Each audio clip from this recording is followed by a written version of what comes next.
Bueno, buenas tardes entonces, ahora sí a todos, espero que estén bien. Vamos a recapitular algunas cositas.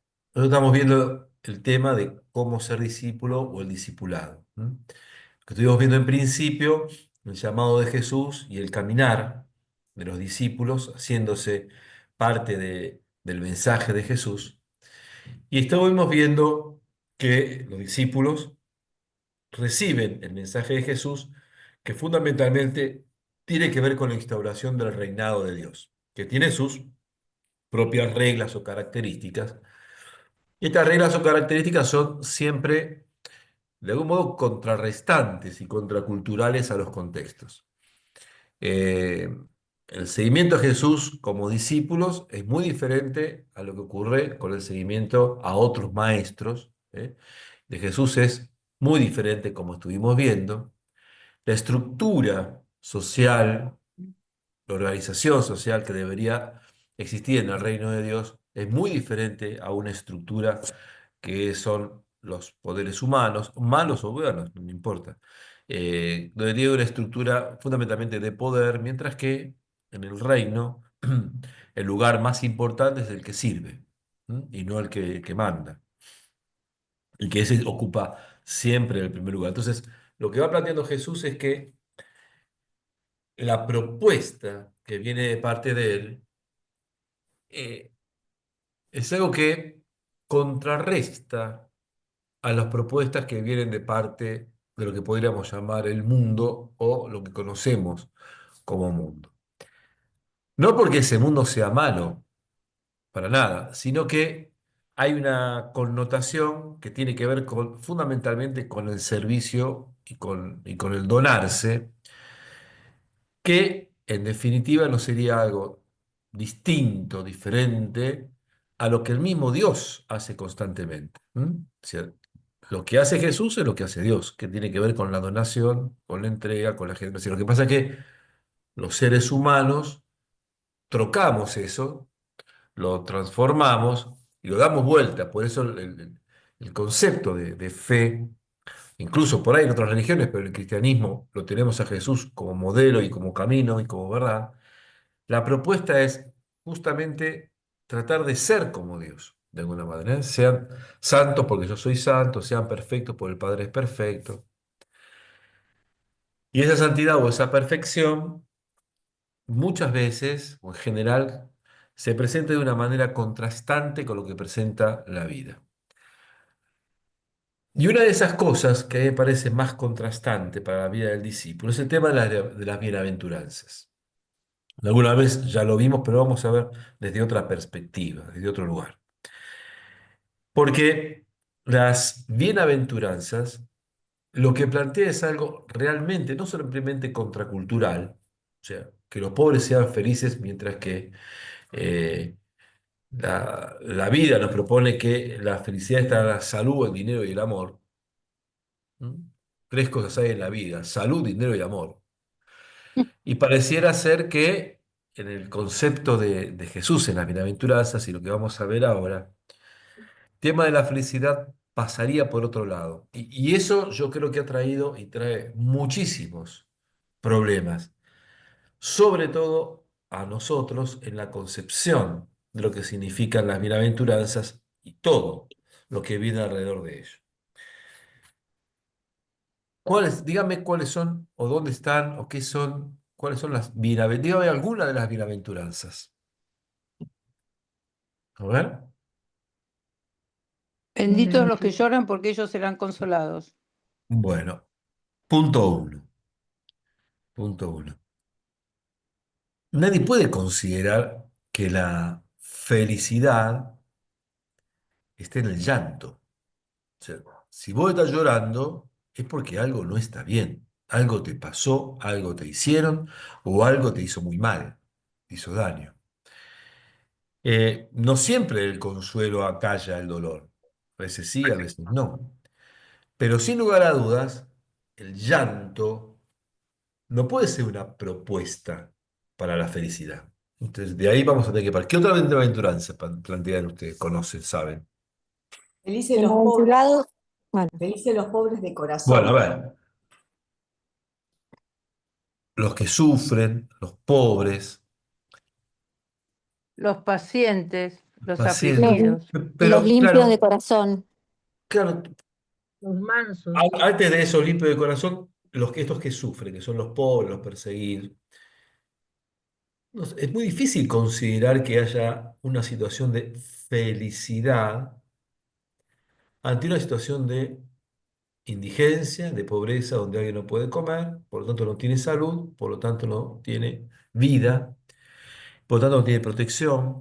¿Dónde y cómo podemos aceptar la felicidad? Los limpios de corazón, sí, hay una felicidad claramente allí, pareciera ser como más evidente, pero eso también contrarresta con aquellos que demuestran una vida esplendorosa y realmente es mala gente Sí, y la pasan muy bien a la vista de otros. Entonces, pero no valdría solamente pensarlo como algo de contrarresta y nada más que eso, porque sería fácil. Bueno, pero es más lindo ser feliz, ser limpio de corazón, porque, bueno, pero el tipo la pasa bien. Y no es bueno ser pobre. No es bueno ser pobre. No está bien ser pobre. Entonces, ¿dónde radicarán esas felicidades que aparecen como tan contrarrestadoras y tan contractuales? A veces se nos hace una propuesta de que uno tiene que dejarlo todo, lo vimos algo de alguna manera en el seguimiento, que uno tiene que dejarlo todo, hacerse pobre para asumir el reino y salir, pero no está la cosa en dejarlo todo por dejarlo todo, sino dejarlo todo por el reino. Entonces, una de las cosas que vamos a ver aquí, primero y principal, que todo lo que dijeron ustedes, de las bienaventuranzas, todas, hay, hay algunas más, son todas del Evangelio de Mateo, del sí. Sermón del Monte y de las bienaventuranzas. Y siempre caemos allí. Vamos a ver el despliegue de bienaventuranzas que nos presenta el Antiguo Testamento y el Nuevo Testamento. Es un despliegue, es un enramaje impresionante. Es cómo el tema de las bienaventuranzas se abre a algo mucho más grande que las 12 de Mateo o las 4 de Lucas. ¿Mm? Porque vamos a entrar en otro espacio, digamos, de bienaventuranzas, y lo que tenemos que ver es solamente la bienaventuranza se puede comprender o entender en la situación de aceptar pacientemente, felices los pacientes de corazón, pacientemente una situación adversa para sentirse feliz. Digo, ese es el sentido de ser bienaventurado, de ser feliz, es esperar, aguantar, soportar, que te peguen, que te maltraten, que seas pobre, que te saquen todo, que llores como un marrano. Todo eso tienes que aguantar y con eso vas a ser feliz.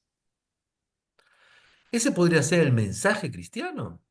Cuando, cuando el mensaje cristiano es feliz de ti porque has creído. O sea, el mensaje cristiano es felicidad. Pero ¿cómo se juega aquí la bienaventuranza en esa felicidad que no parece Fíjate ser? el saludo del ángel a María. Feliz de Claro, ti, porque el alegre. Señor está Alegre. contigo. Alégrate, llena de gracia, ¿no? Entonces, tenemos que ver qué pasa con todo esto. Bueno, vamos a compartir pantalla y nos vamos a meter, pues vamos a entrar a las bienaventuranzas, pero por otro lugar. No vamos a entrar solamente por Mateo y por Lucas, vamos a saltearlos un poquitito porque son los que más comúnmente vemos. Sí, vamos a pasar por ellos, pero vamos a meterlos un poco en algo un poquito más amplio. Si ustedes son buenos y me siguen. Bueno, vamos ¿Mm? a probar. Vamos a probar, muy bien, vamos. Ay, Eso es muy bueno. Bien. En primer lugar, estas cosas ustedes saben que yo se las dejo. Este es un pequeño texto de un diccionario de teología del Nuevo Testamento, ¿m? De Coenen, donde enmarca de dónde proviene la palabra feliz, que en griego es makarios. Los macarismos son las bienaventuranzas o las felicitaciones. Entonces, ¿de dónde proviene eso? Proviene del hebreo eser, que quiere decir dicha, felicidad, felicitar, ¿eh? Felicitarle a otro. Y el significado está determinado por la idea dominante en cada caso, o de deseo o de dicha. ¿Sí? En el fondo sería dónde poner la dicha, porque entonces vamos a tener que definir en la vida, por eso uno va a tener que ver qué pasa en la vida cotidiana también. ¿A qué le llamamos felicidad para decir felices los pobres y decir que esto es contrastante con la felicidad que comprendemos como felicidad hoy? Pero de a poquito. La forma de macarismos no se encuentra en los primeros estratos del Antiguo Testamento. O sea, en el principio no están. Sí aparecen estos macarismos o bienaventuranzas en tiempo de los libros sapienciales, el Eclesiástico, Sabiduría, obviamente también los Salmos, donde, donde el sabio, en definitiva, el sabio en definitiva, se muestra feliz porque tiene a Dios consigo. ¿Mm? No descarta la bondad de la creación de la cual él también puede disfrutar. Pero en este disfrute, en esta dicha, Dios es encontrado como el origen, el dador y el destino de la felicidad humana. Insisto, no descarta en absoluto la dicha, a tal punto que para el hebreo, en los casos, la palabra shalom, que tiene que ver con paz, tiene que ver también con dicha, con felicidad, todo eso tiene que ver, shalom, se, se une también con la idea de cierta prosperidad y de cierto bienestar. O sea, todo el ser humano tiene que tener un bienestar para poder tener shalom, para poder tener la paz. ¿Mm? Por eso mismo, la dicha y la felicidad en el Antiguo Testamento está muy ligado a la bendición de Dios. Es decir, alguien que tiene una vida en bienestar, es alguien que fue bendito por Dios. ¿M? Porque dio su bendición y por lo tanto la felicidad, el bien, la bienaventuranza dicha está con él. Es por esto que acá tenemos un serio problema que hace un corte, se hace un quiebre en la tradición sapiencial, donde ¿qué pasa entonces con los que no tienen un Eso. bienestar?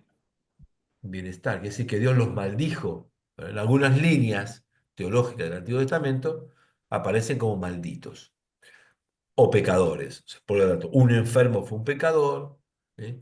Alguien que es pobre es porque algo malo hizo. En cambio, el que tiene una prosperidad, que tiene un campo, que tiene un ganadito, más o menos, es alguien que fue bendecido. Hoy por hoy todavía perdura esa concepción, ¿no? Te doy gracias por todo lo que tengo. Y está bien, no está mal eso, pero no es solamente eso el objeto de la gracia y del agradecimiento. No es solamente. Pero sigue todavía el que si te va mal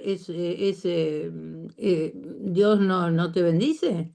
Y en algunos casos sí, Cecilia, en algunos casos sí. En algunos casos. Es terrible. ¿Qué hice? Y no, ¿viste?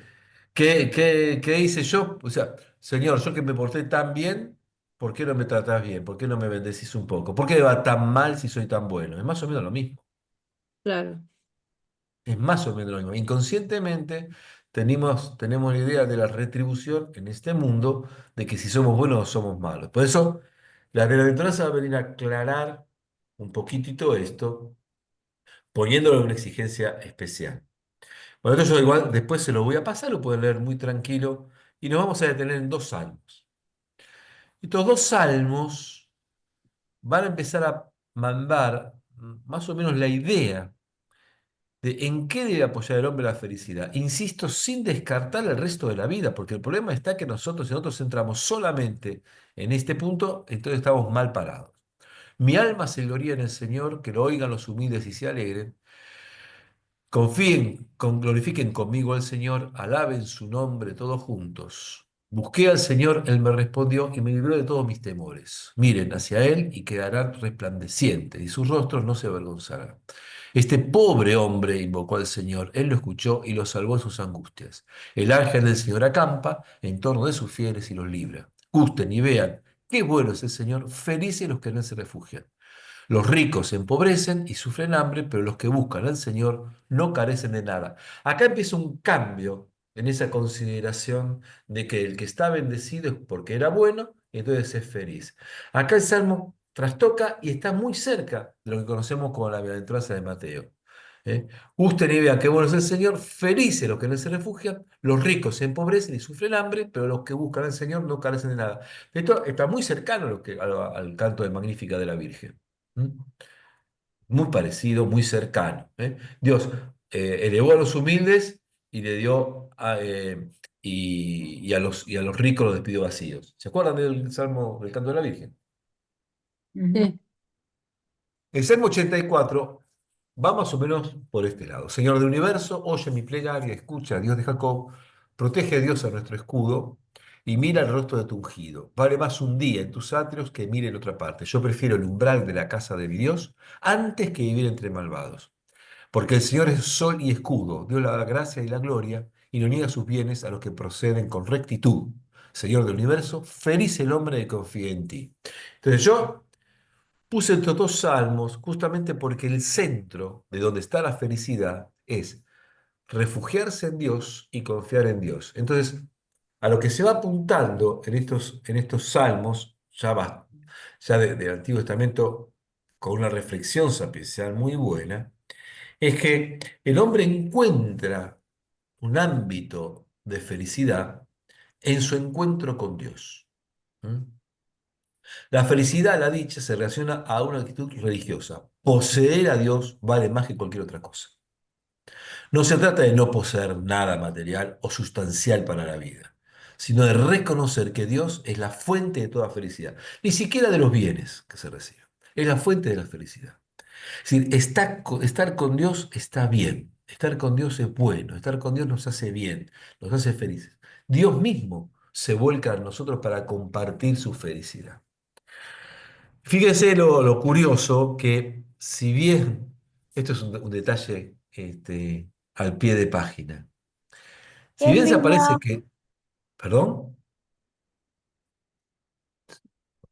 si bien aparece que el hombre es feliz que confía en él, eh, los hombres son felices por tal cosa, feliz aquel, feliz, nunca aparece que Dios sea feliz.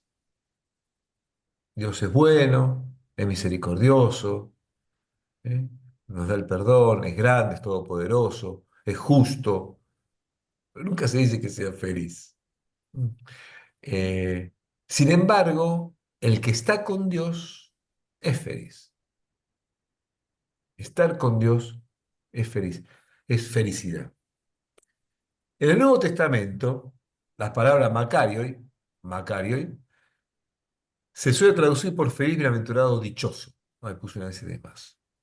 Y fíjense, aquí nos vamos a detener en 49 veces en la que el Nuevo Testamento utiliza esta palabra Macarios y feliz. 49 veces. No son solamente las 12 de Mateo o las 4 de Lucas. 49 veces. Y nos estamos perdiendo otros lugares de bienaventuranzas si nos quedamos solamente con la de Mateo y Lucas. Em, a ver, espera un segundito. Ahí está. Quería. Bueno,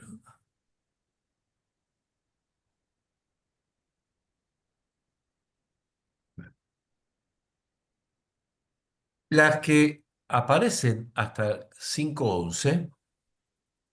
sí. Allá. Upa.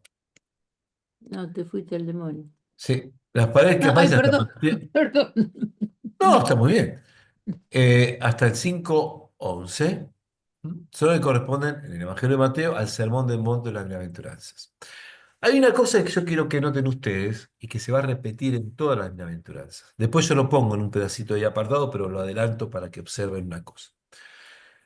Las bienaventuranzas nunca dicen, nunca son mandatos, son descriptivas. No dicen, ustedes tienen que ser pobres para tener el reino de los cielos. Ustedes tienen que ser pacientes porque entonces así van a ser. No son mandatos.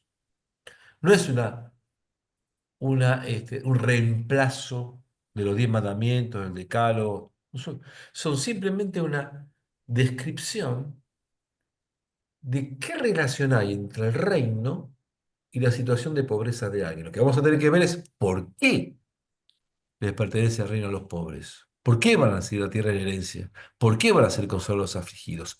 Pero sobre todo, no solamente por qué, sino cómo. Porque este es el punto donde más a nosotros nos tiene que preocupar. ¿Cómo alguien va a acceder al reino por ser pobre? Entonces acá tenemos que empezar a descubrir que estas aparentes contradicciones entre, fíjese, los que tienen alma de pobres o pobres de espíritu, son los que no tienen nada. ¿Sí? Los pobres de espíritu, que a diferencia del Evangelio de Lucas, que son los pobres materiales, los pobres de espíritu no quiere decir que tienen un montón de cosas y son humildes solamente. No, no, no. Son aquellos que han descubierto y han concebido que tienen que poner toda su vida en las manos de Dios. Estos son los pobres de espíritu, los que le entregan a Dios su vida. Viene de los antiguos Anahuim, se llamaba así en el Antiguo Testamento, aquellos que perdieron de todo, y lo único que les quedó es poner su corazón en Dios. Eso es lo que tiene el alma de pobre. Por eso, en el Nuevo Testamento, quien elevó una súplica de Anahuim, es decir, pobre de espíritu, fue la Virgen, ¿m? Eh, donde ella dice que Dios lo único que vio en ella, lo único que vio en ella fue su pequeñez, su pobreza, su nada. ¿Eh? Y en esa nada, esa pequeñez, esa pobreza, Dios hizo grandes cosas. Entonces, a estos que tienen esa pobreza de alma, de corazón, porque saben que no son más grandes que Dios y porque Dios está en ellos pueden pertenecer, apropiarse del reino de los cielos. ¿Eh? Apropiarse. No tienen esto, pero tienen esto. ¿Mm? No tienen nada que les pertenezca porque perdieron todo, pero les pertenece el reino. Su propiedad es el reino. Así como van a tener la tierra, van a tener el consuelo, van a ser saciados. Pero quiero que es importante observar esto, que en ningún caso en la bienaventuranza se le exige que lloren, se le exige que trabajen para la paz. Entonces, todos los porque que vienen después, hasta en el versículo, hasta el versículo 11, ¿m? Eh, hasta el versículo 10, porque, es una consecuencia de asumir una vida donde solo Dios sería lo importante. Y porque además, y porque además, esta pobreza, si uno lo ve en todo el contexto del Nuevo Testamento, según lo que vimos antes también, está en relación al seguimiento de Jesús. ¿Mm? Porque en el Evangelio de Mateo, capítulo 5 comienza diciendo, subió al monte y juntándose con sus discípulos y la gente les dijo, o sea, la gente que lo fue siguiendo, los discípulos que le van siguiendo. Este es un mensaje para los seguidores. Entonces, ustedes, a ver, yo hace poquito les dije, les voy a decir de nuevo, que hay que dejarlo para seguirme. Tienen que dejar cosas para seguirme. Bien, eso los va a empobrecer, puede ser. Ahora, en tanto y en cuanto sean capaces de saber discernir esos abandonos o eh, esas pobrezas, entonces van a tener el reino. Y con lo cual, el reino de los cielos, que es lo mismo que decir Dios, al judío, en el Nuevo Testamento, en el Evangelio de Mateo, reino de los cielos o reino de Dios es como decir la misma presencia de Dios, ¿no? El que tiene alma de pobre, de algún modo, le pertenece a Dios. ¿No? Dios le pertenece a él. Entonces, entra en un diálogo y una relación interpersonal donde lo otro, que es parte de su vida, se somete, depende, se, se abaja ante la grandeza y majestad de Dios. Con lo cual, lo importante para este sujeto es Dios. Entonces, hay una escala de valores donde no se permite lo que podemos considerar una idolatría. ¿Qué dijo con esto? Donde los bienes que uno pueda tener, incluso la misma imagen de Dios, puede llegar a ser adorada y no Dios. ¿Mm? Puede ser ¿Cómo? dinero, puede ser el poder, puede ser Ah, una actitud religiosa, puede ser el nombre de una religión, el nombre de una iglesia, el nombre de un papa, cualquier cosa puede ponerse por encima de Dios. Incluso cierta idea de Dios puede ponerse por encima de la misma realidad que es Dios. Ahora, esto que nosotros vemos, que llega hasta el versículo 11, felices cuando sean insultados y perseguidos, cuando se los calumnien en todas las formas a causa de mí. ¿Eh? Felices sean en ese momento, van a ser felices. ¿Por qué se puede ser feliz? ¿Por qué se puede ser feliz cuando a alguien lo calumnien? No por cualquier cosa, sino a causa de mí. ¿Mm? Si donde el motivo del sufrimiento aquí es por ser cristiano, porque te maltraten, porque te mientan sobre vos, porque te persigan por ser cristiano, ¿Mm? Por tus opciones cristianas, que será, obviamente, no solamente ir a misa.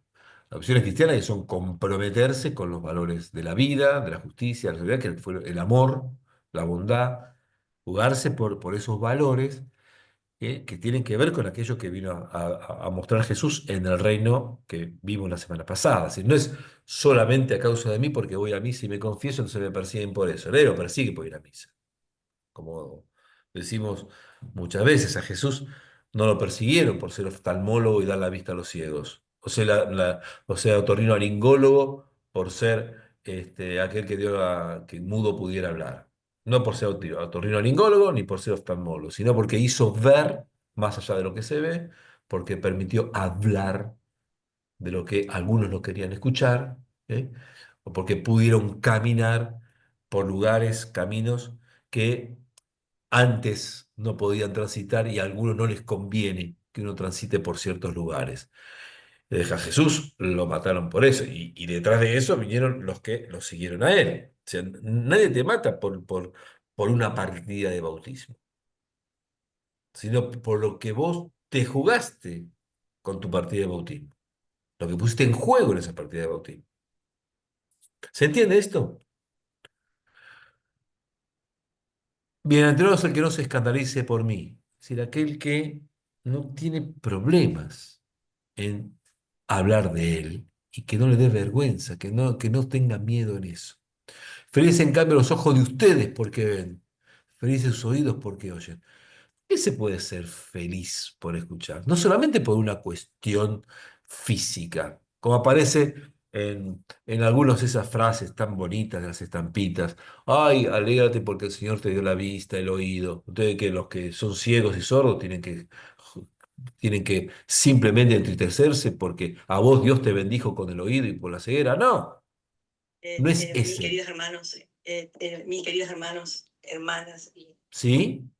Bueno, este. Sino porque se ve algo que antes no se veía, porque se escucha algo que antes no se escuchaba. ¿Mm? Simón, sos feliz porque ni la carne ni la sangre te lo revelaron cuando Pedro le dice, tú eres el Mesías, el Hijo de Dios. O sea, por confesar algo sobre Dios también somos felices. Por descubrir algo de Dios somos felices. ¿Eh? Porque nos encontramos con el Señor, entonces somos felices. La felicidad que proviene de descubrir algo nuevo de Dios cada día. Acá, en Mateo 16:17, pero dice, tú eres el Hijo de Dios vivo. ¿Y antes de dónde sacó eso? ¿De dónde sacó eso? De un encuentro con Dios muy profundo. O sea, cuando encontramos algo de Dios, ahí somos felices. ¿Por qué? Porque lo hemos buscado, porque se nos metió adentro buscarlo y porque Dios se metió dentro de nuestro para que lo busquemos y para decirnos algo nuevo de Él. Eso también es felicidad. Y de hecho, lo podemos sentir. ¿Mm? En Lucas no es una bienaventuranzas en un monte, sino que se recogieron las bienaventuranzas y se desparramaron en el llano. Fundamentalmente las que están aquí en el capítulo 6, que son las correspondientes, las que corresponden más o menos de manera similar al, al Evangelio de Mateo. ¿Mm?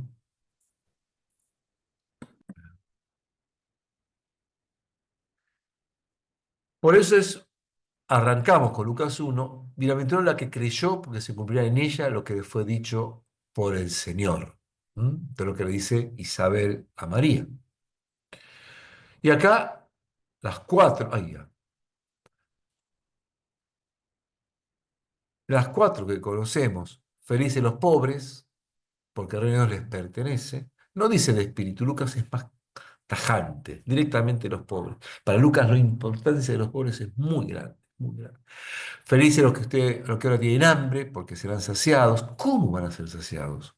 Entonces, muchas veces las bienaventuranzas que dan, las del monte y las del llano, quedaron como una expectativa en la cual se posterga la felicidad para cuando estemos en el cielo. Vamos a ver que eso no es así en el Evangelio. No es así. Porque de eso se agarra mucho diciendo, bueno, entonces los pobres son los que están cerca de Dios. ¿Para qué no vamos a sacar a los pobres de la pobreza si tienen a Dios y encima lo van a ver después? Ser pobres es maravilloso. Entonces, optemos por ser pobres. Guarda, atenti. Acá no te dicen, vos tenés que ser pobre para que Dios te pertenezca. Si bien en otras partes Jesús dice claramente, dejen lo que tienen y síganme. Pero no necesariamente por dejar los bienes uno tiene el reino. El tema del pobre o la pobreza es algo más amplio que dejar o no dejar los bienes, sino cómo dejarlo, qué dejarlo, a quién seguimos, cómo implementamos una vida de libertad para poder saber lo que tenemos que dejar o tenemos que asumir. ¿Mm? Entonces, no te dice acá, tenés que ser pobre para tener el reino. Sí, si querés seguir a Jesús, como vimos otra vez, dejá y seguí. Bien, lo mismo aquí, felices cuando los hombres los odien, los excluyan, insulten y proscriban, considerándolos infames a causa del Hijo del Hombre. ¿Mm? En el 21 tenemos dos bienaventuranzas, los que tienen hambre y los que lloran, porque van a reír. Son las oposiciones. Frente al hambre, la saciedad; frente al llanto, la risa. En Mateo, los que lloran van a ser consolados. Acá ellos van a reír. Son diferentes. Es así. Bienaventurado el que no se escandalice de mí, ya lo vimos. Felices los ojos que ven lo que ustedes ven, porque hay muchos que no ven, y no se trata de ver las flores del campo, que son de tal o cual color, o ver un hermoso río, o ver una hermosa montaña, sino felices porque podemos ver más allá de lo que ven los otros. A veces, ver más allá de lo que ven los otros, no siempre es algo que sea cómodo, que sea bueno o que sea seguro. ¿Mm? Por eso muchas veces el poder ver más allá de lo que ven los otros va acompañado también, ¿m?, de las exclusiones, de las proscripciones, de las infamias, etc. ¿M? Así me parece que es bueno considerar las bienaventuranzas. ¿M? Ver, yo no puedo decir, gracias Señor por darme la vista, porque estoy dejando afuera a toda la gente no vidente, a los cuales aparentemente Dios no las atendió, no se ocupó de ellas y de alguna manera no las privilegió. No, yo tengo que dar gracias si puedo ver algo más allá de lo que se ve comúnmente y mostrárselo a los otros, y enseñárselo a los otros y observarlo a los otros. Dichosa la madre que te llevó en su seno. ¿Mm? Felices más bien los que escuchan la palabra de Dios y la practican en la respuesta de Jesús. No fue, es muy lindo esto, porque Jesús ubica y reubica el rol de María en nuestra vida cristiana. ¿Mm? Si bien Isabel le dice, dichosa tú porque has creído, esta también le dice, se colgan de eso, feliz, dichosa la madre que te lleva en su seno. Pero guarda, feliz y más bien los que escucha la palabra de Dios y la practica, sin nosotros. En este texto, si ustedes observan bien, parece que Jesús está poniendo a los creyentes en la palabra de Dios en el lugar o por encima de María. Mentamos, eso es lo que dice el texto de Lucas 11. Felices los servidores a quienes el Señor encuentra velando su llegada, les aseguro que Él mismo recogerá su túnica, los hará sentar a la mesa y se pondrá a servirlo. Nosotros, porque los servidores son los cristianos. nosotros seremos felices porque, escuchen, el resultado es porque entonces cuando Dios vea que hicimos bien las cosas, el Señor, ¿eh? se va a sentar con nosotros, o mejor dicho, nos hará sentar y nos va a servir. Eh, Dichoso que come el pan en el reino, felices las estériles, felices los senos que no concibieron y los pechos que no amamantaron. Esto en un contexto de dolor. ¿Eh? Eh, puede ser tan grande el dolor, tan grande el dolor que se esté sufriendo, que aquellos que han carecido de la felicidad de la maternidad eh, van a sufrir menos. Van a sufrir menos, porque va a ser tan grande el dolor. Es una especie de lenguaje apocalíptico que correspondería a ser todo un texto, un trabajo mucho más largo, pero diciendo, se viene un momento tan desfasado, tan triste, que mejor que es no haber prolongado la vida para que la prolongación de esa vida no sufra lo que vamos a sufrir nosotros, ¿no? Felices las estériles, los celos que no concibieron y los pechos que no amamantaron. Porque será tan grande, esto tiene que ver cuando se acercaba como estos ejércitos romanos a invadir Jerusalén en los años 70, ¿m? Donde iba a ser muy fuerte la furia con la que estaban ingresando a Jerusalén.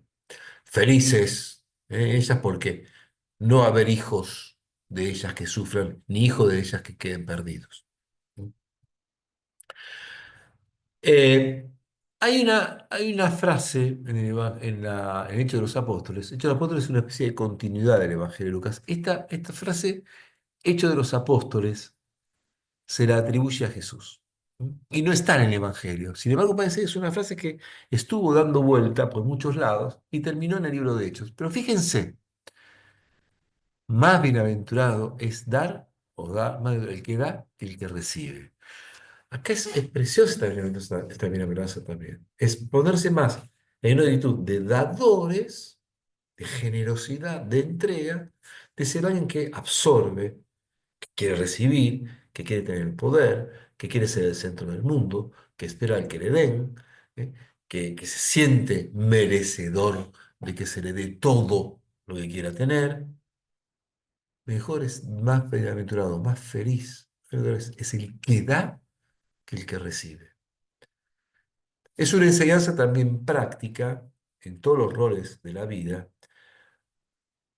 para romper claramente la actitud egocéntrica, narcisista y egoísta. Hasta del punto de vista simplemente humano, ni siquiera cristiano, el egoísmo, el narcisismo, la egolatría, solamente se puede romper cultivando la generosidad, diciendo que la persona sea generosa. No hay otra manera de romper el ego.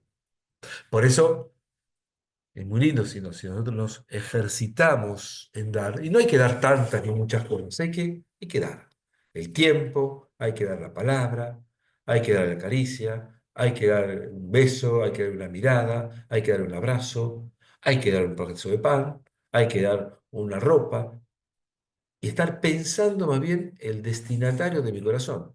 A esto apunta el texto. Y esto reubica también a toda la humanidad en esto. El Evangelio de Juan tiene dos bienaventuranzas. En el capítulo 13, en versículo 17, cuando Jesús está celebrando su última cena, saben que la última cena del Evangelio de Juan no hay eh, la última cena con la Eucaristía, el pan de mi alianza, de mi sangre de mi alianza, etcétera, sino el acto de servir lavando los pies. Si ustedes saben que por acá pasa la salvación, van a ser felices si practican estas cosas. Y en el capítulo 20, ustedes se acuerdan también, seguramente, fíjense qué linda esta parte, ¿se acuerdan cuando Jesús en el capítulo 20 se aparece a los 11, a los 10 en realidad, porque ya no estaba Judas ahí, y estaban los apóstoles, y Jesús se les aparece en medio y dice, pasa ustedes, como el Padre me envió, yo se los envío. Todo ese hermoso relato de la aparición de Jesús resucitado en el grupo, y faltaba uno, que era Tomás. No estaba, no estaba. Y de pronto, Tomás, la semana siguiente, aparece Jesús cuando Tomás está presente.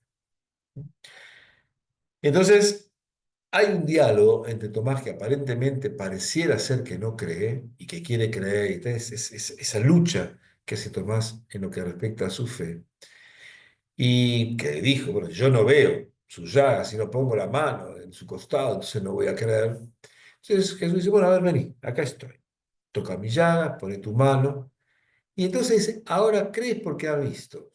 Porque has visto. Que Tomás ahí dice, Señor mío y Dios mío, y se arrodilla, reconociendo la grandeza de Jesús y hasta su divinidad. Ah, está bien. Vos creés porque me has visto. Y ahí viene otra más para nosotros. Felices los que creen sin haber visto. Y estos somos nosotros. Los que no hemos visto esto que vio Tomás, los que no hemos visto lo que vio el discípulo amado cuando entró y vio las vendas tiradas en el piso, los que no hemos visto la aparición de Jesús en Galilea, en el borde del lago, los que no hemos visto como los discípulos de Maús caminaban y él celebrando esa primera Eucaristía resucitado, que lo descubrió cuando cortó el pan. Bueno, nosotros que no lo vemos cara a cara, somos felices. Como ven ustedes, como están viendo ya, la felicidad es muy amplia. O sea, hay muchísimos aspectos que tienen que ver con la felicidad, con las bienaventuranzas, de las cuales nosotros podemos ir entrando. Entonces, en realidad, cuando Jesús dice, dejen todo para seguirme, es dejar todo, pero para tomar esta felicidad, que tiene que ver con el creer, con el ser generoso, ¿eh? Con el sentirlo cerca, con el sentirlo dentro, con practicar las cosas del Evangelio. Eso. Las cartas paulinas, nos quedamos en las que son consideradas cartas auténticas de Pablo. Eh, Feliz aquellos a quienes fueron perdonados sus faltas y cuyos pecados han sido cubiertos, dice Pablo en la carta a los romanos. En el 4:8, feliz es el hombre a quien el Señor no le imputa el pecado. Es decir, feliz el que fue perdonado. Acá también entramos nosotros. Acá también entramos nosotros. Uno se pregunta si realmente captamos la dimensión.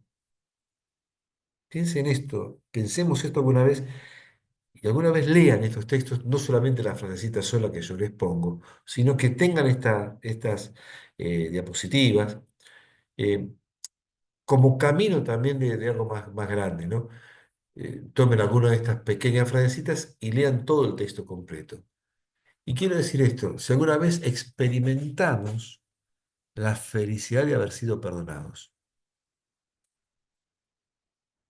o simplemente el pedido de perdón fue una práctica burocrática, legalista, una práctica, digamos, ritualista, o simplemente decir, yo es esto mal y yo necesito que Dios me libre de esta carga. Y no quiero decir que uno necesariamente sea con la confesión, ¿eh? También puede ser, pero no solo con el sacramento, sino frente a Dios. Es decir, esto lo hice mal y rezar un Padre Nuestro y sentir que el perdón de nuestras deudas, como nosotros perdonamos, ¿eh? Perdona mis pecados como yo perdono, se hace realmente carne y se hace uno, y siente uno feliz porque dice, ¿cómo uno siente el perdón? Uno siente el perdón, en este caso, cuando percibe y cuando intuye que a pesar de lo que uno pudo haber hecho, en este diálogo íntimo con Dios, Dios siguió siendo mi amigo. Esa es la intuición de que Dios me ha perdonado, que Dios sigue siendo mi amigo, que sigue siendo mi padre, que mandé la macana, que hice algo que no está bien, que hice mal a otro, que dañé a otro, pero que a pesar de todo eso, Dios sigue siendo mi amigo. Obviamente, tendré que cambiar. Bueno, yo eso después será el trabajo de cada uno de la recomposición de la vida cristiana y la vida moral, la vida ética, la vida fraternal, la vida con los amigos, la vida con los demás, todo eso que será la repercusión. Pero la repercusión viene porque uno, dice, pero Dios me sigue queriendo. ¿Mm? Ese es el perdón. Ya sea, insisto, en la confesión, ya sea en la soledad de una oración en su casa, en su patio, eh, en una plaza, en un templo, en una capilla, en el silencio ese, Dios sigue siendo mi amigo. Y esto quiere decir que Dios no se fue de mí por lo que hice. Es más, me está impulsando a que yo mismo vaya creciendo en esta vida y eso me hace feliz, porque Dios no se fue, porque Dios siguió estando. Porque Dios siguió siendo mi amigo, siendo mi padre y siguió estando conmigo. Eh, bien, los otros textos les sugiero que si no nos vamos a cualquier lado. ¿Qué hora es? Ah, seguimos un poquito más por acá. El contexto de la carta de Santiago es una carta muy importante. Es rara la carta de Santiago porque muy probablemente no la hemos leído mucho. Es una carta que tardó mucho en entrar en la colección de los libros inspirados. Se ve recién bastante en manuscritos del siglo III. Antes, muy poquito, en las colecciones de manuscritos cristianos. ¿No? Sabe que los manuscritos han ido dando vueltas y son copias de copias de copias. Entonces, cada comunidad tiene la colección que va leyendo, la colección que va rezando. Y cuando se compara la lista de los manuscritos antiguos, la Carta de Santiago no está en los manuscritos más antiguos del siglo II, sino aparece en manuscritos del siglo III. Así que quiere decir que no circulaba por todas partes ni en todas las comunidades. De todas maneras, es una carta que está, por supuesto, inspirada y tiene dos bienaventuranzas interesantes o felicitaciones. Bienaventurado el hombre que resiste la tentación, porque después de ser probado, recibirá la corona de vida que Dios ha prometido a los que le aman. Y esto también es importante porque hombre, toda persona, hombre o mujer, ¿no? Ya lo sabemos, eh, vivimos rodeados de la tentación. Por eso pedimos que no nos deje caer en la tentación. ¿Mm? Y podemos resistir a la tentación. O sea, no podemos considerar, bueno, eh, yo soy muy débil. Y bueno, sos débil, pero puedes resistir. Y tenemos un ejemplo de resistencia a la tentación, que es Jesús en el desierto, cuando el demonio, el diablo, Satán o quien sea, se muestra que Jesús es tentado como todo ser humano. ¿En qué es tentado como todos los humanos? En la búsqueda del poder, en la búsqueda de la magia, de que Dios me va a salvar de todo, de que Dios tiene que protegerme de todo, de que Dios me tiene que dar lo que yo le pido. Toda una concepción religiosa, ¿m? Que no coincide, no es coherente con la tradición de Jesús. Pero Jesús resiste la tentación de esta. Por eso se somete a Dios y se somete con la palabra de Dios. ¿No? Recuerden las tentaciones. Entonces, todos nosotros podemos ser tentados y todos nosotros podemos resistir la tentación. Uno puede decir, yo siempre sucumbo a tentación. Y no. Es decir, estás justificando el beneficio que te trae estar en pecado. Porque para vos es algún tipo de beneficio, entonces vas a entrar en esto porque te gusta, porque te sentís bien, etcétera, etcétera. Y no es que no resistís porque sos débil, no querés resistir, ¿m? Porque podrías resistir. Y dentro del hombre que resiste la tentación, porque después de ser probado, recibirá la corona de vida que Dios ha prometido a los que le aman. Podés. Y en el capítulo 5 nosotros llamamos felices a los que sufrieron con paciencia. Ustedes oyeron hablar de la paciencia de Job y saben lo que el Señor hizo con él, porque el Señor es compasivo y misericordioso. Si se acuerdan, hemos tenido alguna vez un cursito sobre Job. La paciencia de Job no quiere decir que dejó que pase lo que pase. La paciencia de Job, más que nada, hay que considerarlo con la constancia de Job. No, no, la palabra paciencia a nosotros no nos hace bien. La palabra que deberíamos traducir sería constancia, ¿eh?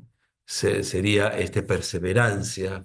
Es decir, Dios creyó a pesar de que todo lo que andaba dando vueltas alrededor de él le decía que no tenía que creer. ¿No? Se traduce mal. Yo, perdón, pero cuando hice la copia me salté el revisar cómo había traducido eh, la palabra paciencia aquí en el autor este. Se trata más de una perseverancia, de una constancia, de una fuerza de voluntad para seguir creyendo. Eso es lo que mantuvo la fe de Job. ¿Se acuerdan Job que perdió todas las cosas? Y los amigos le decían, vos perdiste todo porque fuiste pecador, por eso lo estás sufriendo. Y Job, insistente, dice, yo no pequé, con lo cual este sufrimiento no es válido. Pero Dios dice, le dicen los amigos, que todo aquel que peca sufre. Como vos sufrís, entonces pecaste. Y Job dice, yo no entiendo por qué está eso y no entiendo por dónde va la cosa, pero de lo que yo estoy seguro es que yo no pequé. Y por lo tanto, lo que no entiendo es mi sufrimiento. Ese es el debate que aparece en el libro de Job. Hemos tenido algún cursito sobre eso, lo pueden buscar en nuestro canal de YouTube y tenemos así el curso de 4 clases con la profesora Virginia Santamaría. Entonces, la cuestión es ser felices porque podemos, a pesar de lo que nos pasa, ser constantes en nuestra fe. Así deberíamos traducir el texto de Santiago 5:11. ¿Mm? Porque a pesar de que tenemos alrededor nuestro un montón de cosas que para muchos sería motivo de no creer. Por ejemplo, ¿cómo vas a creer con el mal que hay en el mundo? ¿Cómo vas a creer con la enfermedad de este hijo? ¿Cómo vas a creer porque se te murió un familiar? ¿Cómo vas a creer porque está enfermo fulanito? Y en verdad uno cree no porque las cosas estén bien, uno cree porque cree. Estén bien o estén mal. La continuidad de la fe no depende de lo que a mí me pase. La existencia de Dios, el amor de Dios, la presencia de Dios, la misericordia de Dios, no dejan de existir porque yo tenga un problemita o un problemón.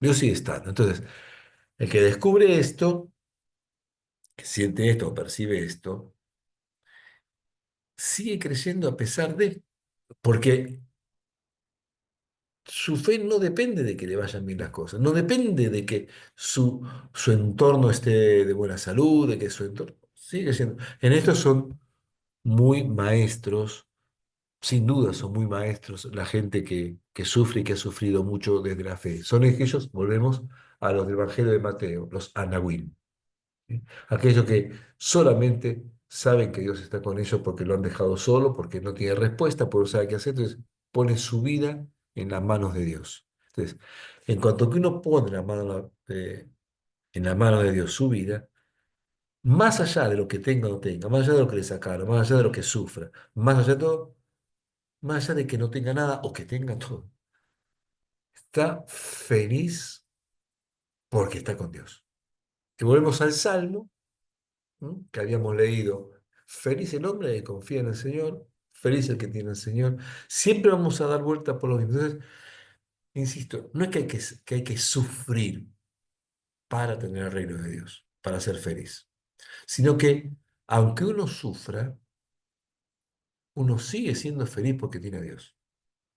No, no habría, bueno, entonces, no, la felicidad no sería estar saltando, cantando, qué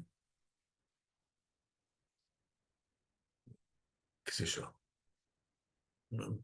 Una canción de carnaval, como el carnaval carioca. No se trata de eso, la felicidad. Puede haber una fiesta, todo eso, pero sabemos que eso no es la felicidad. La felicidad es esto. es convivir con la presencia de Dios. ¿Tiene que ver el entorno? No. Sin embargo, aquellos que han atravesado situaciones de grandes dolores, han comprendido la fuerza, la presencia de Dios en esos dolores, esa compañía, ese no abandono, esa ternura, ese abrazo de Dios en el dolor, y salen como transformados, o viven como transformados, y uno ve y dice, ¿cómo esta gente, cómo esta gente puede seguir teniendo esta fuerza con lo que le está pasando? Y bueno, algo pasa. ¿Mm? Hace unos meses estábamos en una actividad en uno de los trabajos, un trabajo que yo tengo, una productora de radio, haciendo unos trabajos de prácticas de radio, talleres de radio en una zona muy marginal del Gran Buenos Aires, muy marginal. Era un taller de radio. O sea, enseñábamos a la gente cómo se opera, ¿no? Cómo se hace la locución, cómo se habla, cómo se gesticula. Yo no lo hacía yo, lo hacía un tallerista, ¿no? Obviamente había 14 personas. ¿Cuántas mujeres había? ¿Cuántas mujeres se les ocurre que había? A ver, díganme. Eran 14 personas. Sábado a la tarde, a las 3 de la tarde, en invierno, en lugar marginal. De 14 personas, ¿cuántas eran mujeres? 10. 14. 14. Bueno, las experiencias de vida de estas mujeres en la zona marginal, de haber tenido una pareja abusadora, violenta, otros de haber tenido cáncer y la muerte de un hijo, otra que había sido abandonada de niña, un dolor, se pusieron a contar.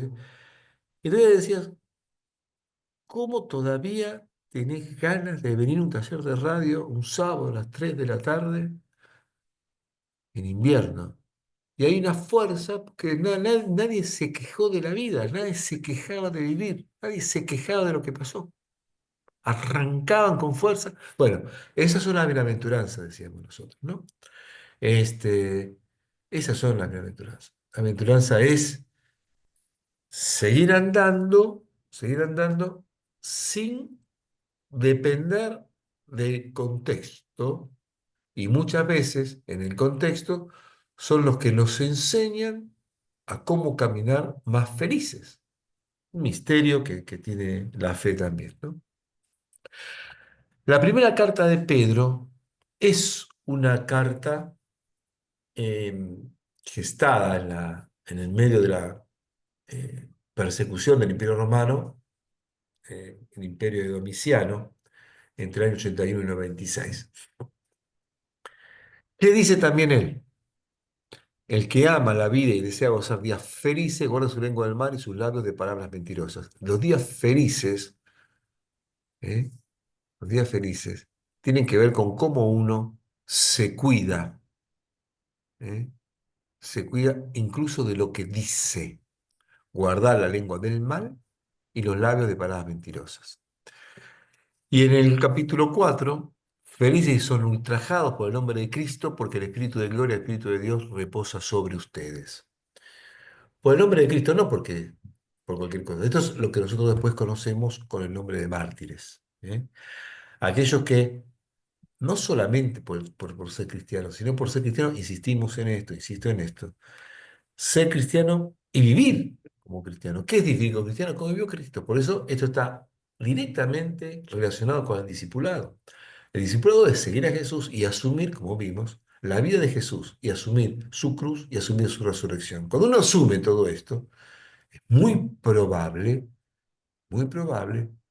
que pase malos ratos de discriminación, de abuso, ¿eh?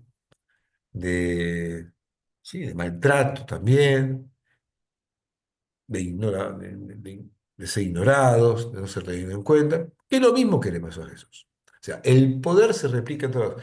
Atención que esto se puede dar dentro de la misma iglesia. ¿Mm? Sí, seguro. Claro, Claro. ¿Mm? Cuando tal cura o tal catequista o tal obispo o tal cual te maltrata, te menosprecia, te desvaloriza, no, no por tener un lugar, un rol en la iglesia que debería ser del servicio, te quita la posibilidad de ser un autoritario. Ahora, si uno, por vivir como vivió Jesús, el nombre de Jesús significa vivir como vivió Jesús, no simplemente tener, insisto, la, eh, el acta bautismal, sino por vivir como Él. O sea, eso puede llegar a ser también una bienaventuranza, ¿m? Cuando vivimos de esta manera. En el Apocalipsis está cargado de símbolos. Tiene número 7 a cada lado. 7 trompetas, 7 ángeles, 7 iglesias a las cuales va el mensaje y por supuesto 7 bienaventuranzas. El Apocalipsis también se escribió parecido a la primera carta de Pedro en un contexto de persecución. Este contexto de persecución generó muchos mártires. Y la comunidad, o las comunidades a las cuales está destinado este libro, escritas por un tal Juan, que no es el autor del Evangelio, que seguramente estaba exiliado, estaba preso en la isla de Patmos, dice el libro del Apocalipsis, y que en su situación de persecución le escribe a las iglesias que él conoce y les da este mensaje, de fondo. ¿Qué pasa con esta persecución? Para ellos es un tema de gran dolor, de gran sufrimiento, que nos están masacrando, nos están tratando de qué vale ser cristiano, de qué vale seguir a Jesús. Porque el tipo les recuerda permanentemente que en el fondo esto es ser cristiano para ellos, en este momento. No siempre, esta es la esencia del cristianismo, pero para ellos, en este momento, pasaba por acá. Pero dice el que lea capítulo 1. Vaya, otra vez. El que lea y los que escuchen las palabras de esta profecía y tengan en cuenta lo que está escrito en ella porque el tiempo está cerca. Así empieza el libro. ¿Qué es el que lee, los que escuchan estas palabras? Todo el Apocalipsis es, está armado como si fuera una gran liturgia, porque incluso hay himnos, hay textos de la palabra de Dios del Antiguo Testamento y muchos cantos, y muchos cantos. Pero claro, una liturgia donde también hay un sacrificio, y el sacrificio es el recuerdo del sacrificio de Jesús, que es como el Cordero de Dios que está degollado y puesto allí en el cielo, pero también el sacrificio de los mártires que mueren y que, según el texto, eh, confunden, unen su sangre con la sangre de Cristo, llegando a ser ellos mismos parte del sacrificio de Cristo. En este Perdón, libro, ¿cuándo se escribió el Apocalipsis? en ¿En qué el tiempo de periodo? Domiciano, más o menos entre los años 80-90, Ah, gracias. en la persecución de Domiciano. El autor empieza, como el libro de Apocalipsis es una especie de gran liturgia, obviamente la liturgia va a empezar con la liturgia de la palabra. Por eso feliz el que lea, porque es uno el que lee, y los que escuchan, porque es un mentor los que escuchan en la celebración, esta profecía, es decir, este texto, y tengan en cuenta lo que está escrito en ella, porque el tiempo está cerca. Si el tiempo de la persecución está cerca, en el fondo está cerca siempre este tiempo, como decíamos. Siempre alguien no va a estar de acuerdo con lo que digamos en el compromiso de nuestra fe, en el compromiso de nuestra vida cristiana, con lo cual el libro de Apocalipsis es un libro para todos y para todos los tiempos. ¿Mm? Entonces, fíjense, la lectura y la escucha de la palabra de Dios hace feliz al hombre. ¿Por qué? Sí. Como el tiempo está cerca, va a ser la palabra que consuela, que impulsa, que sostiene, que anima. ¿Sí? Entonces, la palabra de Dios hace feliz a aquel que va a atravesar un camino que posiblemente sea un camino de persecución en esta comunidad, insisto. Capítulo 14, más terrible.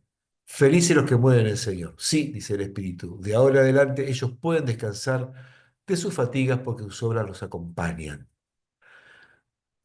Muy trágico aparentemente, pero ¿A qué fatigas se refiere? ¿Mm? Sin duda tiene que ver con el dolor que le causaron las persecuciones, tanto a sí mismo como a sus hermanos. Entonces, esas persecuciones ya llegaron a su fin, ese dolor ya llegó a su fin, esa, ese, esa plegaria llegó al punto culminante de encontrarse con Dios, pero no van solos, van sus obras con ellos. ¿Las obras cuáles son? La fidelidad, la perseverancia, lo bien que ha hecho, cómo trabajó y trató a los demás. Vamos ante el Señor con nuestras obras, después de atravesar justamente un gran sufrimiento. En el capítulo 16, dichoso el que vela, para que no venga como ladrón y no sea hallado desnudo. En el Apocalipsis es importante estar siempre atentos a la presencia de Dios. También hay algunas parábolas de Jesús que hablan de estar atentos ante la venida del Señor. Recuerden la parábola de 10 vírgenes que tienen Del, lamparitas, la atención. En este caso, la atención tiene que ser muy fuerte, justamente porque está en una situación de persecución. Eh, Hallarse desnudo significa no tener el vestido de la gracia, no tener el vestido, la ropa de la dignidad de ser, digamos, hijo de Dios en este caso, ¿eh? O de ser miembro de la iglesia en este caso, ¿no? Que no venga como ladrón sorpresivamente. Entonces, si no queremos que venga sorpresivamente el ladrón y no me encuentre desnudo, tengo que estar velando, ¿sí? Tengo que estar siempre atento, tengo que estar siempre dispuesto. Felices los que han sido invitados al banquete de bodas del Cordero. El banquete de bodas del Cordero es el día final. Toda la tradición bíblica habla de que en todo el Antiguo Testamento el fin de todo esto va a estar marcado por una gran celebración de fiestas, porque Dios por fin se unió para siempre con su pueblo. Las alegorías, las metáforas y las imágenes de una boda son muy fuertes entre los profetas. Por eso Jesús también hablaba a veces de las bodas, como trayendo esa idea. ¿Eh? Las bodas entre Dios y su pueblo. De ahí también hay bastante que decir sobre el Evangelio de Juan y las bodas de Caná. Pero las bodas del Cordero, donde Jesús, que celebra las bodas con su pueblo, ¿m? Entonces nosotros somos felices al ser invitados a esa boda. Recuerden que hay muchas conexiones en otras cosas, aunque no te diga la palabra feliz, pero a mí me hace acordar esta frase a la parábola del Padre Misericordioso, cuando el Padre hace una fiesta, cuando vuelve. lo invita al hermano mayor y el hermano mayor no quiere ir. Entonces queda, te falta algo, acá falta algo para que la felicidad sea completa, porque había una fiesta, había alegría, estaban todos celebrando, un ambiente de felicidad porque volvió el hermano, y el padre le dice, tu hermano que estaba muerto ahora vive, está con nosotros, y que yo qué, venía a entrar, el tipo se va. ¿Mm? Eh, Ahí también había sido invitado y se perdió esa felicidad. ¿Cómo nosotros somos invitados al banquete de boda del Cordero? No es el banquete del boda del más allá, porque en la parábola es en el más acá. Para este hombre, el Apocalipsis, la boda del Cordero se están celebrando acá. ¿En qué momento? En todo momento en que hay un aspecto de celebrar. Puede ser celebrar la vida, simplemente. Celebrar la vida es también celebrar la boda del Cordero, porque es lo que Dios hace en su pueblo. ¿No? En el Apocalipsis 20, felices y santos los que participan de la primera resurrección. La segunda muerte no tiene poder sobre ellos, serán sacerdotes de Dios y de Cristo y reinarán con él durante 1000 años. O sea, aquellos que puedan superar, ¿eh? La muerte. Acá el texto es muy críptico y muy digamos, significativo, con mucha simbología, para decirlo simplemente, felices aquellos que puedan estar con Dios eternamente. En el fondo, para sintetizarlo, sería algo así. En el capítulo 22, ya en el último capítulo del Apocalipsis, se pega con el capítulo 1. Dichoso el que guarda las palabras de esta profecía. Entonces, fíjense, feliz el que lea y los que escuchen. Solamente esto no, también el que guarda. Guarda significa también practicarla. ¿Mm? Entonces, Ah, leer la palabra, escuchar la ya palabra la palabra y practicar y, la palabra. y practicar la palabra. ¿Sí? Algo que decía Jesús en el Evangelio de Lucas, que veíamos antes, felices los que escuchan la palabra de Dios y la practican. ¿Mm? Fíjense que cuando nosotros, otra vez, cuando hablamos de bienaventuranzas, es más allá de las de Mateo y la de Lucas. Tenemos un, un par, Montón. un par que tenemos. Y fíjense en el 22:14. Felices los que lavan sus vestiduras para tener derecho a participar del árbol de la vida y a entrar por las puertas de la ciudad. Lavar las vestiduras en el Apocalipsis es una cosa muy curiosa. El Apocalipsis tiene cargada de simbologías. También tenemos un curso de Apocalipsis en los videos de la página nuestra de YouTube. Eh, ¿Dónde lavan la vestidura los cristianos? La vestidura decíamos que tiene que ver con la pureza, con la blanquedad, con lo blanco, con la blancura. ¿Dónde se blanquean las vestiduras nuestras para purificarnos y para estar presentables ante Dios? ¿Cómo se blanquean? ¿Cómo se limpian esas vestiduras y se limpian del pecado para estar transparentes frente a Dios? En el Apocalipsis, un poquito antes que este texto, obviamente, dice que las vestiduras se lavan en la sangre del Cordero. Una cosa muy contradictoria porque la sangre nunca puede lavar. Que decía después, Claro, de ninguna ropa puede sacar nunca más la sangre. Bueno, es por eso, porque nunca más te vas a sacar la sangre porque fuiste redimido. Y lo que lavaste fue el pecado que llevaste encima. Pues la sangre de Cristo nos lavan nuestros vestidos, o sea, lavan nuestra vida, la purifican y la hacen blanca. Esas significaciones, simbología que tiene el Apocalipsis. Entonces, felices los que usan su vestidura para tener derecho a participar del árbol de la vida. El árbol de la vida es que había aparecido en Génesis, ¿se acuerdan? Cuando Dios le dijo, no toquen esto, porque si no, van a morir. ¿Se acuerdan la orden que le da a Adán? Dios, no todo, no, el árbol de la ciencia del bien y el mal, el árbol de la vida, no tocar. Bueno, pero ahora sí, vamos a participar de ese árbol que antes no se podía comer y vamos a entrar por las puertas de la ciudad. Hasta acá una descripción de todas las bienaventuranzas. ¿Dónde? Resumiendo y recontra resumiendo, porque nos queda un paquetito más. Todavía hay algo más. Lo que vamos viendo, a ver qué hora es. Ah, tenemos unos minutitos que no va a y ser. cuarto. Sí. Eh,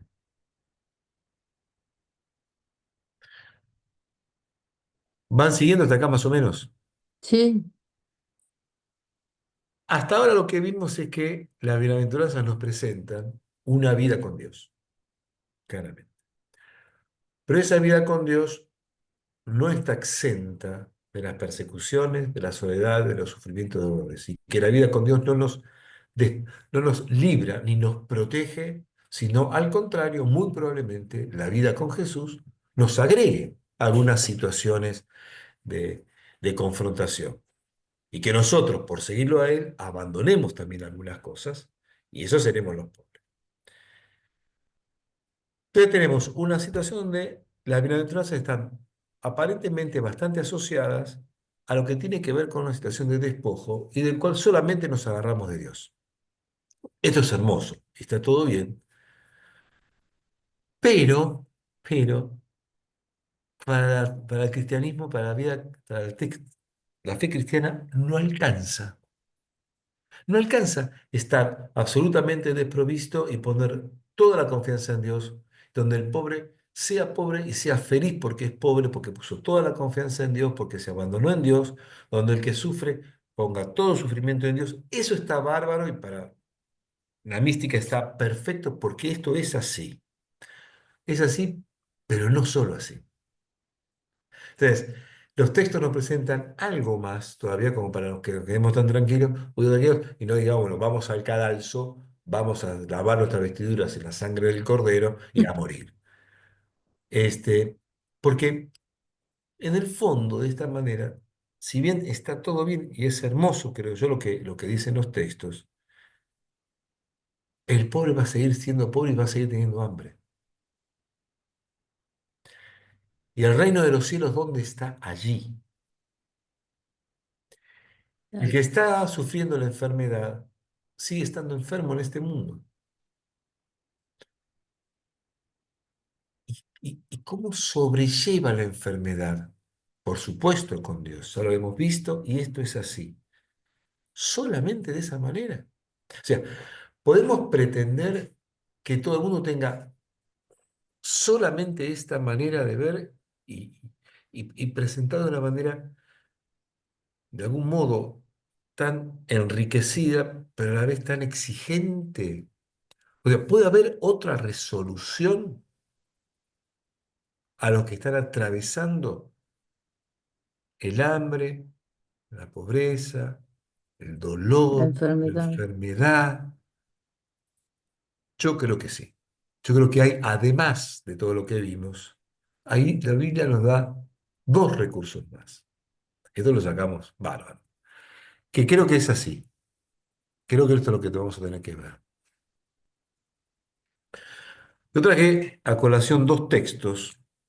¿Mm? ¿Del Apocalipsis? No, no, no. Esto. Ah, Hechos 2, 42, 47. Puede haber también otra respuesta a la pregunta sobre la felicidad. Todos se reunían asiduamente para escuchar la enseñanza de los apóstoles y participar de la vida común, en la fracción del pan y en las oraciones. Un santo temor se apoderó de todos ellos, porque los apóstoles realizaban muchos prodigios y signos. Todos los creyentes se mantenían unidos y ponían lo suyo en común. Vendían sus propiedades y sus bienes y distribuían el dinero entre ellos según las necesidades de cada uno. Íntimamente unidos, frecuentaban a diario el templo, partían el pan en las casas y comían juntos con alegría y sencillez de corazón. Ellos alababan a Dios y eran queridos por todo el pueblo. Y cada día el Señor acrecentaba la comunidad con aquellos que debían salvarse. ¿Por qué distribuían el dinero entre ellos según las necesidades de cada uno? ¿Qué les parece a ustedes? ¿Qué pasa acá? para que no haya pobres. Para que no haya pobre. Compartían todo. claro. Entonces, con todo lo que dijimos, tan bueno que es despojarse, aquellos que fueron despojados, porque la pobreza en general es producto de la injusticia, no solamente de la vagancia de algunos, es porque la estructura social está mantenida y sostenida por ciertos poderes que hacen que algunos tengan mucho y otros tengan poco, o no tengan nada. Entonces, ¿cómo se resuelve el tema de los pobres, del hambre, de la falta de propiedad, de la falta de vestido, de esa falta de ropa? Con la comunidad. Por eso, en la tradición cristiana, la comunidad no es solamente la que va a misa a cantar juntos como hermanos, sino la comunidad es la que pone la vida en común. De esa manera podrá responder a las necesidades. Entonces, felices los pobres porque ellos es el reino de Dios. ¿Y dónde está ese reino de Dios? En la comunidad que busca cómo hacerte más liviana tu vida y de alguna manera responder a tus necesidades urgentes. Porque todo esto no es solamente el camino de una persona en común, un pobre en común, en soledad, individualmente, una persona que va al cadalso solamente. En el cristianismo, todo se da en comunidad. Por eso San Pablo dice, algunos de ustedes sufren, yo también sufro. ¿Mm? Entonces, es la comunidad en donde se vive el reino, porque por eso lo celebran, por eso parten el pan, que es la Eucaristía. Por eso comen juntos con alegría y sencillez de corazón, no con grandes lujos, con sencillez, con alegría. Entonces, fíjense, los signos que aparecen en Hechos de los Apóstoles son el signo del reino. ¿Mm? Fracción del pan, vida común, oraciones, estar unidos, poner en común los bienes, poner en común el dinero, poner en común las necesidades de cada uno para poder resolverlas. Está en la oración, la Eucaristía, la alegría, la sencillez, la alabanza. Esto es el reino de Dios. Esto es el reino de Dios. ¿Esto se dio alguna vez? Y más o menos sí, más o menos no, pero a eso tendemos y eso es lo que hacemos. Por eso las comunidades, sean cuales sean, un colegio religioso, una parroquia, una comunidad de base, una comunidad religiosa, de religiosos o religiosas, lo que sea, esta comunidad fraternal que estamos armando de manera virtual, donde ponemos en común nuestros conocimientos, nuestras expectativas, nuestras preguntas, nuestras dudas, este, donde cada uno se pone y abre su corazón en algunas preguntas y en algunos comentarios. Esto es entonces el reino. Y en este reino resolvemos la necesidad de alguno. Pero también tenemos la maravilla de la regla de Mateo 25. La Cuando el Hijo del maravilla, Hombre venga en su gloria, rodeado de todos los ángeles, se sentará en su trono glorioso. Todas las naciones serán reunidas en su presencia, y él separará a uno de los otros. Y como el pastor separa las ovejas de los cabritos, y pondrá a aquella a su derecha y esta a su izquierda. Entonces el rey dirá a los que tengan a su derecha: Vengan, benditos de mi Padre, y reciban en herencia el reino que les fue preparado desde el comienzo del mundo, porque tuve hambre y ustedes me dieron de comer, tuve sed y me dieron de beber. Estaba de paso y me alojaron, desnudo y me vistieron, enfermo y me visitaron, preso y me vinieron a ver. Los justos responderán: Señor, ¿cuándo te dimos hambriento y te dimos de comer, sediento y te dimos de beber? ¿Cuándo te dimos de paso y te alojamos, desnudo y te vestimos? ¿Cuándo te vimos enfermo o preso y fuimos a verte? Y el rey responderá: Les aseguro que cada vez que lo hicieron con el más pequeño de mis hermanos, lo hicieron conmigo. Luego dirá a los de su izquierda: Aléjense de mí, malditos, vayan al fuego eterno, que fue preparado para el demonio y sus ángeles, porque tuve hambre y ustedes no me dieron de comer, tuve sed, no me dieron de beber, estaba de paso y no me alojaron, desnudo y no me visitaron, no me vistieron, enfermo y preso y no me visitaron. Estos a su vez le preguntarán: Señor, ¿cuándo te vimos hambriento, sediento, de paso, desnudo, enfermo, preso y no te socorrimos? Él le responderá: Les aseguro que cada vez que no lo hicieron con el más pequeño de mis hermanos, tampoco lo hicieron conmigo. Esto será el castigo eterno y los justos en la vida eterna. La descripción son aquellos que están atravesando justamente los dolores de que aparecen como bienaventurados. ¿Y por qué son bienaventurados? En Hechos de los Apóstoles, son bienaventurados los pobres porque ya no son más pobres. Y según el Evangelio de Mateo, son bienaventurados porque les llegó el reino. ¿En qué les llegó el reino? A estos que han sufrido tantos, en que ha habido alguienes, algunos, alguno o alguien que crea o no en Dios, lo ha atendido al que está atravesando una pobreza, una persecución, una migración, los migrantes, una enfermedad, un dolor. No es para poner, no es una lista de los únicos dolores que uno puede atender en el mundo. Podrá atender otros dolores, ¿no? El que está solo, el que está triste, el que fue despedido de su trabajo, millones de dolores más. Tenemos millones de personas a las cuales podemos acudir. Estos pobres que sufren, perseguidos, que trabajan por la paz, todos estos encontraron el reino de Dios porque alguno o algunos los han asistido. Entonces dejaron de atravesar ese dolor y entonces son felices. Pero no porque siguen siendo pobres, sino porque quizás dejaron de sufrir. Y ese dejar de sufrir es una felicidad. Cuando nosotros hablamos del Evangelio como buena noticia nos trae siempre felicidad. Por eso la palabra Evangelio. Y este Evangelio, buena noticia, felicidad, se da en este mundo, en esta tierra. No hay que esperar al otro mundo para hacer vivir las bienaventuranzas. Si bien se complementarán, tiene que ver todo el dolor que atravesamos, pero también dejamos de atravesar el dolor, o bien cuando vienen a abrazarnos, o bien cuando abrazamos. En esos momentos todo se diluye. En esos momentos que por ahí es un momento y nunca más. Pero en ese momento se termina el sufrimiento. O el tipo, la mujer, el nene, ha sido atendido en su necesidad en un hospital, en una sala de primeros auxilios, en un merendero, en un comedor popular, está feliz porque pudo comer. Entonces, felices los que te pasan hambre porque serán saciados. Bien, son saciados en el comedor, en el merendero o en el pedazo de pan que uno le dio, que la iglesia le dio, que le preparó en la noche de la caridad de tal parroquia. Y en ese momento el tipo, vos lo ves, feliz porque está agarrando un guiso y un pedazo de pan. Bien.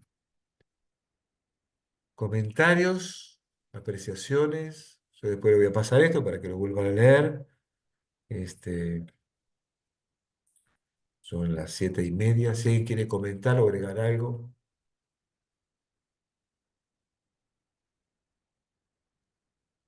Hola. Y todo es vida. No hay palabras y no hay vida. Y no hay Mm, compromiso. claro. Se ve un poco por ahí, Cecilia. Sí, sí.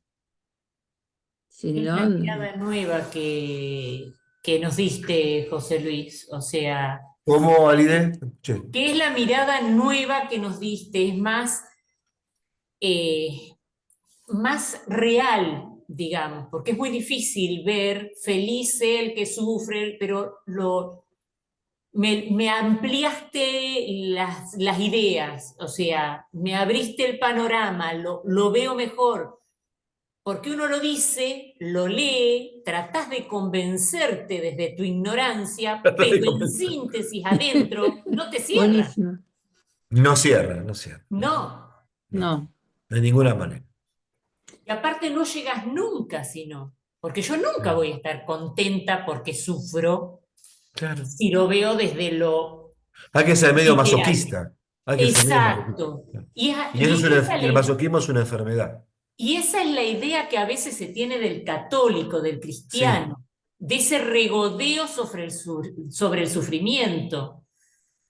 Y me hizo mucho bien escucharte. Y vos pensás que cuando uno puede atender el sufrimiento del otro, está haciendo presente el reino de Dios para el otro. Eso es guau. Sí, y siempre te das cuenta que lo que vos podés dar, recibiste el doble o el triple. Además, Siempre. por eso vimos el texto, feliz, más feliz es dar que recibir. ¿Viste que vimos ese texto Exacto. del Hecho de los sí, pero ese es Apóstoles? más fácil, es más tangible, lo hemos experimentado. Sí. Pero hay otros que, viste, como que te frenan. Y fue muy, muy claro. Mm. Sí. Bueno, bueno, me alegro. Son 7:30. La semana que viene vamos a redondear el tema del discipulado, entonces, ya expresamente con lo que es el final del discipulado, que es la participación de la Pascua con Jesús, ¿no? En la resurrección, la muerte y resurrección, que es ya eh, eh, por así decirlo, el objetivo casi del discipulado, ¿no?